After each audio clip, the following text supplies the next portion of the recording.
What's up, guys? I hope everyone's having a good day out there. We're looking at a monitor that LILLIPUT sent me. This is their new A7S 2 4K camera assist. And I have it right here. We'll go over some of the specs on this guy real quick. The 4K does reference that it does work with 4K cameras. But we have a 7-inch monitor. It is 8-bit full HD display, 1920 by 1200 pixels and 324 ppi. This runs off of both battery, so you can run it off of a battery here. It's a F970. This clips onto the back. No batteries included, but what is included is this battery plate right here. And I can remove the battery plate. There's a lock right there. I slide over, and then I can take out the F970 adapter, and then that's what it looks like under that. And then I can put the adapter in there, slide that, and now it's locked into place. It does a good job of locking into place. Also notice here we have 4 little screw holes here, I believe for mounting it to like a rack. And just take note that if you want to sit flush with the rack, if you put a battery on there, these batteries get pretty big. You know, it could sit this far off the rack or so.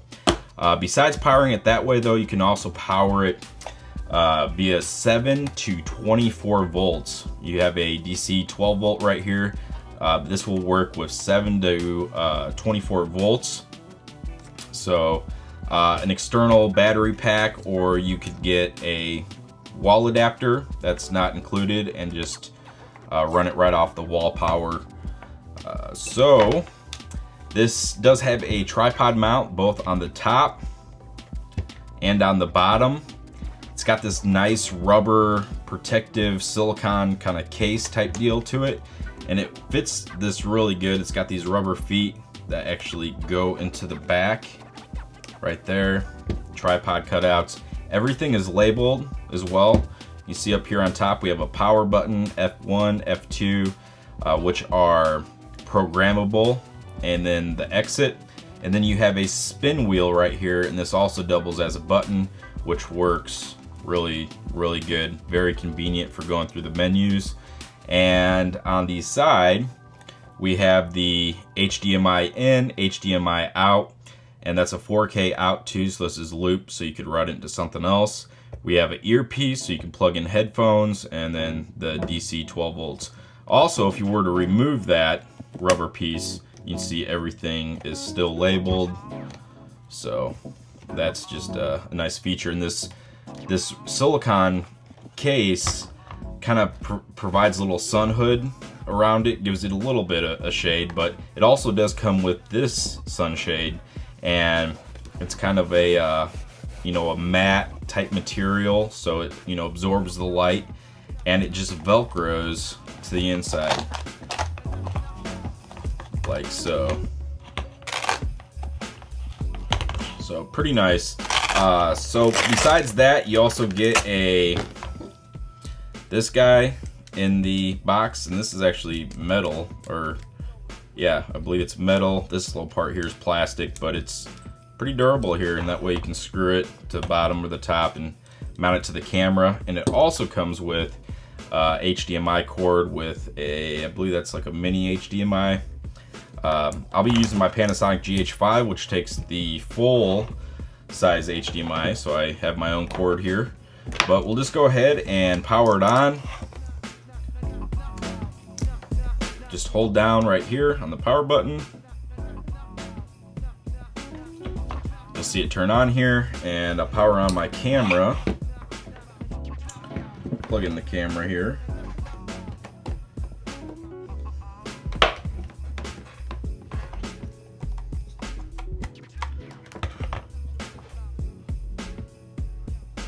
Alright, so there we go. Go ahead and kind of clear off path. Alright, and I'll just kind of go through the options. What's really nice about this little spin wheel right here, if I want to adjust anything from the volume to the brightness, I just spin that wheel, and as soon as I spin that wheel, you'll see this pop up down there. And then when I push in on the wheel, I can go to contrast, saturation, tint, sharpness, volume. So an easy way to get to that menu. Now, if I wanted to go into the main menu, instead of spinning the wheel, I would just push in on the wheel, and that will take me to the main menu.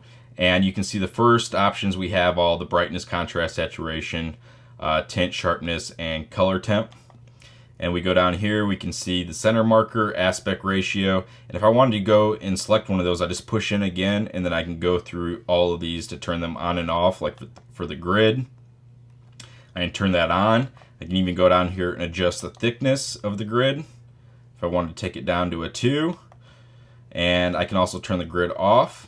And you'll see there's still a grid on here, and that's because that's the grid that's coming from my camera. So I would need to turn either the on-screen options or the menu from my camera off on here, but I just have them on here for now. So I'll go through some of these other ones here.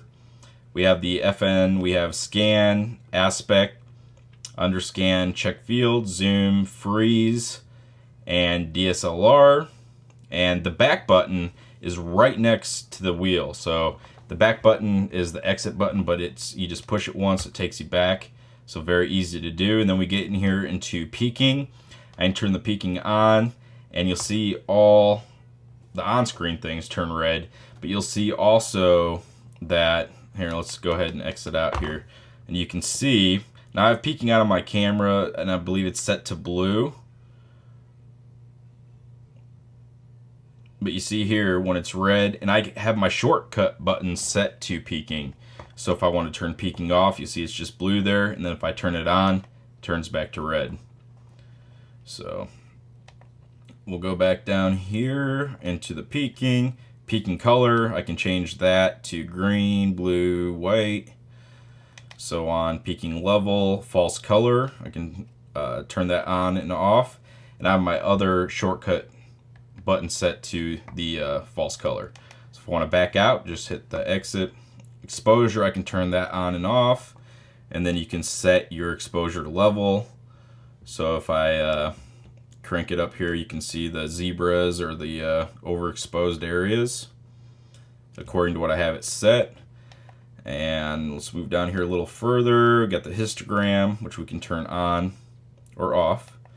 And back out, we have the volume. This does have volume, so you can see your volume levels right on, and like I said, you can monitor it via the headphone port here on the side. And then we have, let's go back here all the way down to the settings where we have English. We have the on-screen or Osd Timer 10 seconds, so I believe that's 10 seconds of no, it will maybe exit out of the menu. I think that's what's going on there. Image flip, we have that, so we can flip it. I'll just leave it like that. Backlight, false color, configure 1. Oh, these are the shortcut buttons too. So if you wanted to add your shortcut buttons, you would click on here, and then you can go through and set it. So I could have like the center marker or the aspect ratio, check field, underscan, scan. I just have that right now on the false color. The other one is on peaking. And then, yeah, so that basically sums it up. Pretty simple to use. I like the build quality of it. I like that it runs off battery, or you can use your own little power supply. I love the spin wheel. It's very easy to navigate through the menus, and most importantly, the picture looks really good. I mean, the resolution packed into this little 7-inch display here, I have no complaints about it. So I'll put a link to this in the description, and that's that. Thanks for watching.